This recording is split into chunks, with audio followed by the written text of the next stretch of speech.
what you've done in flagging this, and we've heard it from other reporters and independent people as well, is explain sort of the architecture around it. And what's funny is, in a way, piercing that bubble on the debate made the fall even harder, because he went from the perfect ad vision to what we saw. But you didn't need just this debate for folks who follow New York politics, as mentioned. There's a moment when he was trying to literally rewrite the rules to get an extra term, just so he could stay in power longer, that we want to show for your analysis. Let's take a look at that. The rationale for extending term limits is the city council voted it, and the public's going to have a chance on November 3rd to say what they want. And I don't think we have to keep coming back to that. When you have a serious question about the economy, I'd be happy to answer it. Anything else? Thank you very much. Topics? Nothing else? Nothing else? Doesn't seem to be. Thank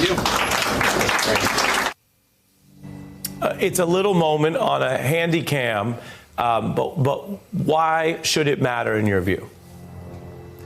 Well, I'll leave it up to voters and viewers to decide whether it should matter, but the information is important for people to have. The information is, in New York, there was a rule that you can only run for 2 terms. That was decided by the voters in a referendum. So the voters only wanted their mayors to have 2 terms. It was a term limit.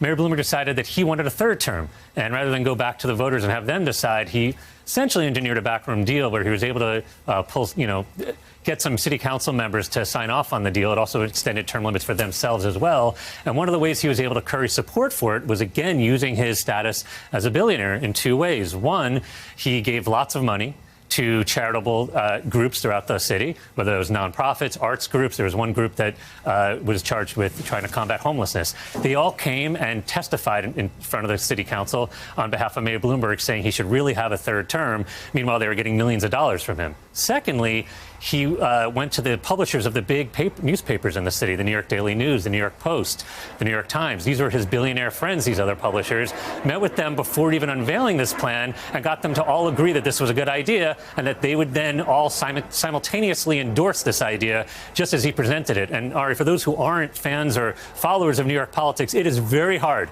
to get these 3 papers to agree on anything, right, let alone on this very controversial idea. Hey, I'm Ari Melber from MSNBC. You can see more of our videos right here, or better yet, subscribe to our YouTube channel below. You could have been anywhere in the world, but you're here with us, and we appreciate that.